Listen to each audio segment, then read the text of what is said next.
This week, Americans learned the truth. They were intentionally deceived in order to get Obamacare passed. Listen. Lack of transparency is a huge political advantage. Called the stupidity of the American voter really critical to getting the thing to pass. The American voter is too stupid to understand the difference. It's a very clever, basic exploitation of the lack of economic understanding of the American voter. Okay? That was one of the key architects of the law. Today, we are learning even more from Jonathan Gruber. The tapes, they just keep on coming. Now, the problem is it's a political nightmare. And people say, no, you can't tax my benefits. It feels like. So what we did a lot in that room was think about, how could we make this work? And Obama's like, he's really a realistic guy. He's like, look, I can't just do this. He said, it's just not going to happen politically. The bill will not pass. How do we manage to get there through phase-ins and other things? And we talked about it. And he was just very interested in that topic. And once again, that ultimately became the genesis of what's called the Cadillac Tax, which they said intentionally deceived the American people. The Republican Party has not rested on this. You thought that political season was over, but I think this is smart. Watch this ad. Jonathan Gruber is one of the most respected economists in the world. Now, I respect the Clintons back in '93 for actually having tried to get this done. But, see, I think they did it the wrong way because they went behind closed doors. I don't know if you have seen Jonathan Gruber of MIT's analysis. Basically, called the stupidity of the American voter or whatever. It's a very clever, basic exploitation of the lack of economic understanding of the American voter. We have to pass the bill so that you can find out what is in it. Greg, they've been saying ever since Obamacare passed that anyone who complained about it, that their reasoning to say that you were stupid was to say, look, it's the law of the land. Right. But I think it's the lie of the land. Ooh. And now, I just thought I would try that line out on you. That was quite a play on words, you. Dana. Thank you. I think we should just shut the show down now. It's not going to get the lie of the land. No, Gruber, he's a hero. He is an absolute hero. We should be worshiping this guy. His last name is now a verb. To Gruber something is to accidentally tell the truth. For example, if you're at a bar and you're talking to a girl and your buddy mentions that you're unemployed, that's Grubering. Or somebody's with his kid and you talk about how there's no tooth fairy. That's Grubering. It's when you unintentionally tell the truth. It's like a parrot with Tourette's. And that's what he shows is the ultimate truth, is that progressivism, when exposed, becomes a folly. It is reviled. It explains why it has to be cloaked in darkness. Leftism is like tuna salad. It doesn't do well in the sun. Ew. You get very sick. Yes. And then you vomit. Right. Well, that is just, I almost vomited when Yes. I watched all of this. Eric, so Jonathan Gruber, one thing is, maybe he is a smart economist from a liberal progressive standpoint. He's a terrible politician.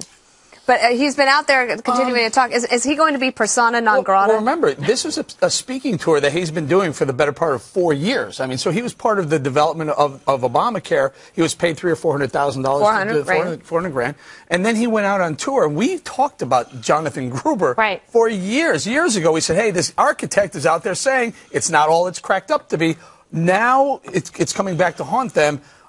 I think his biggest problem is that he tried to walk the comments back. He said it was regrettable and off the cuff, and then we found 4 more occasions of it. But also, I've been thinking about this from a communications standpoint, Kimberly, because, yes, they did try to walk the comments back on MSNBC on a show, with Ronan Farrow, in which Ronan Farrow tried to help him to try to fix it. I mean, I don't think that they realize that people are actually really PO'd. What does that stand for? I can't say. But She can't say. You know what it means. Yeah, they are upset. And I cannot believe this guy's everywhere, right? Every time you think that's it, there's no more video, there's another one. He's more overexposed than a Kardashian, and that is saying something. He's the Kardashians minus the oil. That's all I have to say about this guy. Every time you look up, there's another video of him, another statement, another association with the party.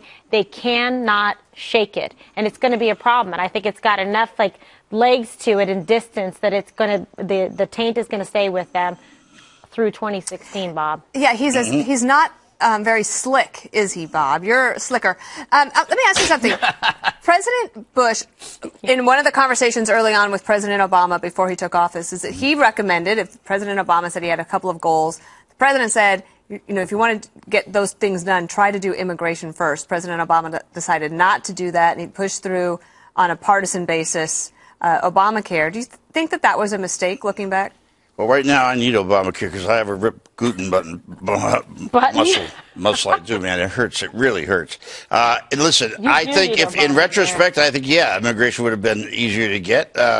And I think, but as I said yesterday, as bad as this all appears, I, don't think the American people are glued to their TV set on it, and B, Obamacare is now settled. It needs to be changed. It will be changed. I assume when you ask what the Republicans should do, my guess is they should start to do things like the device tax and some other things and try to amend it. But you're not Actually, in going to change America, it. the laws aren't necessarily, it's not settled, it's not set in stone. I mean, do you think that this gives some momentum to the Republicans, Eric, to repeal? What I wanted to get in there before is the reason why Gruber even matters right now is because Obamacare isn't working. People aren't satisfied. Right. If Obamacare was working and people were satisfied, you know what? So what? The guy said we were stupid. But great, it's working. It's fantastic. But it's not.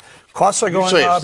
Premiums are going. No, Bob, the numbers say it's not. So when you have to pay more for your health insurance, with the exception of people who aren't paying anyway because they're being subsidized or giving it to free, they don't count in my world. It's the people who are paying for it.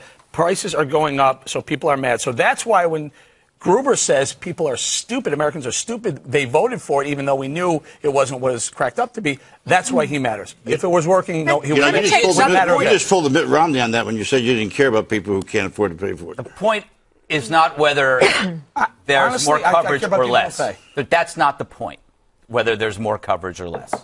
We're talking about health care and choice. The idea that somehow the government can claim part of my freedom through some coercive action because a group in the government thinks that they know better than we do. And this is what it's about. It goes back to Gruber, that they can lie because they think that they know better than you do. Therefore, they can sit there and tell you, we have more coverage, but it's not even about the care. They don't care about the care. No. It's about the fact we've got 10 million, even though it's maybe 7 million. That is to them success without actually having any metrics for success. It's all one big lie, and it's all based on coercion, on us being forced to accept this. The fourth video today that came out, Kimberly, basically said that they knew that the numbers were bad and they wouldn't add up. Right. But basically what they wanted is to get everybody addicted to the subsidies from the federal government. And basically the only way to fix the program is something that Bob said from the beginning, which is nationalized health care, fully nationalized health care, and a single-payer program. Right. Well, yeah. I mean, unfortunately, that's what they wanted to begin with. I think that was the end game, right? They really don't care about the quality of. I'm not trying. Listen, they want to say that they have this many people insured. They didn't really think this through in the way they should have to make sure that it was going to be meaningful health care for American people. This was a political ideology and a chess move for them, and they wanted to get it done regardless. Gruber even said that. That's why they didn't give accurate numbers to the CBO, because then it would be exposed. Now we know the truth. So then what are people going to do about it? What are the Republicans going to do now with this information, especially since they do have the political wherewithal to make a difference and do something substantively. One thing we got to keep in mind here, both Democrats and Republicans, I can't think of one who did not think that the healthcare system of this country, insurance, was workable. Everybody wanted to change it. They didn't want to change it the same way. They certainly didn't want to go with me in a single payer, but the Republicans even agreed that it was the old way. Was this the answer? I don't think so. Because the old way was still subsidized. We wanted medical savings accounts. We wanted to be able to have a free market involved in this, in the decision making. That's never happened. Let's take a look at on a different angle of this, which is media coverage of it. Here's Ron Fournier last night on the special report panel. It undermines the president's credibility even further. It undermines the central element of the Democratic Party. This is not only a lie, but it's insulting to the American people to say that we're stupid. And yes, it's going to affect the president's ability to be able to have any credibility with the public and defend this law. So I was thinking about this, Greg. You had mentioned before when Fox News cooties, because remember the media, they didn't cover Benghazi for a long time, and then when they did, it was to say that the right wing was crazy. Mm-hmm. This story about Gruber has basically gotten zero attention from the networks. CNN's done a little bit through Jake Tapper, and CBS actually mentioned it once. Yeah. But do you think this is another example of Fox News cooties? I think part of it is the media coverage. For example, Rachel Maddow called this story a shiny bauble, which translates into this story says everything about us being them, as lying shills in service of the emperor. Gruber is like that hotel flashlight that exposes stains, but the stains are their bias. These are the people. Called a black light. This is why they avoid Gruber, because Gruber says everything about their lives and about their life. Let me tell you one thing that could happen with this is on a serious note. Gruber will call, the problem is that there may be enough votes to change part of this act to override a veto. I mean, there were a lot of Democrats who were, for example, against the device tax. Device tax. And there are 4 or 5 things I can think of that you might actually be able to override a presidential veto. You probably couldn't have done it before this happened. This becomes sort of a galvanizing issue for him. You know what the one thing you can do? What? Will not go through? His nickname was Mr. Mandate. The biggest problem conservatives have with Obamacare is the mandate. The mandate that you must own insurance, but without the mandate, you're going to be fine. You Penalized. can call it a tax. No, but that's you can take medical device tax out. That's not a big deal. No. I mean, that's not Obamacare. That's What's Obamacare is the mandate right. part of it. The center pole of the tent is the You mandate. could take out. I mean, you could do something about tort reform. You could do cross state lines. You think you're going to get a tort reform? Without the mandate, you don't have Obamacare. No, so that's what you really want to do, right? Well, yeah, but it's not going to happen. Okay, but then what do you go back to? What we had? No, you'll never go back to what we had because there will be, now that people know how bad it was, they will be willing to listen to Republican ideas, which should have been listened to in the first place. All the things that you're talking about, Bob, are things that Republicans wanted to put forward. Yes. Paul Ryan, Rubio, everybody was trying, and President Obama just shut them down because they knew better, and they knew they were lying. Well, That's what's so bad about it. Greg raised the savings, medical savings. From my standpoint, we don't agree on this, but I think it would have put a lot of senior citizens, a lot of other people broke. Because But we had medical savings accounts before, and that wasn't happening. I had a medical savings account.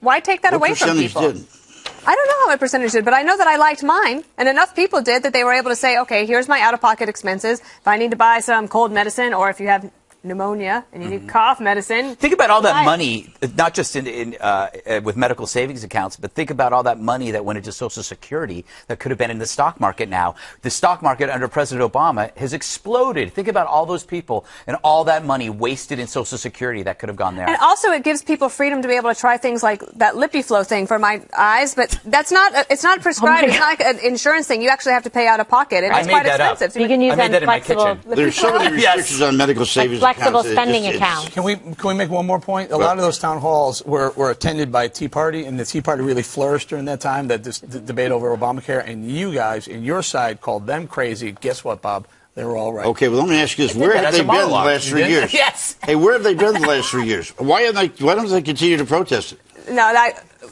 well, we could spend a whole other time on that. Law. The other thing is, in case you missed it, during that segment, Bob revealed something that happened to him. What he revealed is he pulled a glute muscle, ripped a glute muscle. It was his.